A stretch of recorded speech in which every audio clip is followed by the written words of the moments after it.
tayo sa marami pang dealership na pagmimitingan natin at dadalawin natin yung mga kaibigan natin doon na sales manager and sales agent.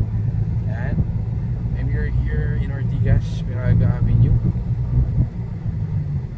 overfast. Then I'm driving going to Estancia, pero may dadaanan muna tayong dealership pa ng mga quality used cars, so I can able to give you more update that kung may mga naghahanap ng mga unit na around yung affordable unit pero super quality pa, I will give an information to you guys.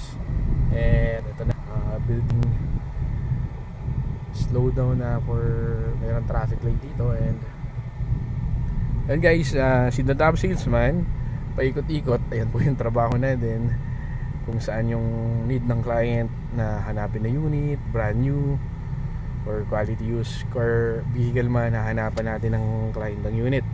If hindi na natin makontak yung mga dating supplier natin for some reason, baka nagpalit ng number, we can able to get another contact or mga sales executive or sales professional na contact natin din sa mga dealer na pupuntahan natin.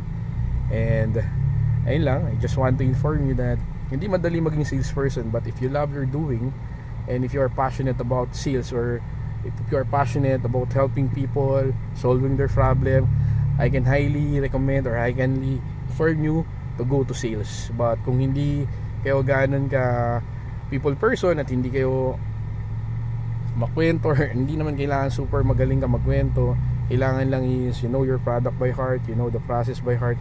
So para matulungan mo si client doon sa processing ng auto loan niya or auto loan purchase niya. Then for me guys, masarap mag sales just because you can meet a lot of people, you can learn from them, they will share you a lot of things in terms of their experience, personal life man, minsan business ano nila, business experience, personal life, then profession nila, something like that. And sometimes even mga other travel experience, they share a lot to you as long as you are right people to talk, or ikaw yung tamang tao or nag-fit in sa mismong character nila na mag-guide sa kanila or tutulong sa kanila para dun sa auto loans concerns nila. And guys, for me, always stay tuned to the Top Salesman channel for more update. We're here, malapit na tayo sa Estancia, and maghahanap pa tayo ng mga unit na kailanganin natin or yung mga vehicle unit na kailangan ng kliyente natin para sa kanilang pag-purchase.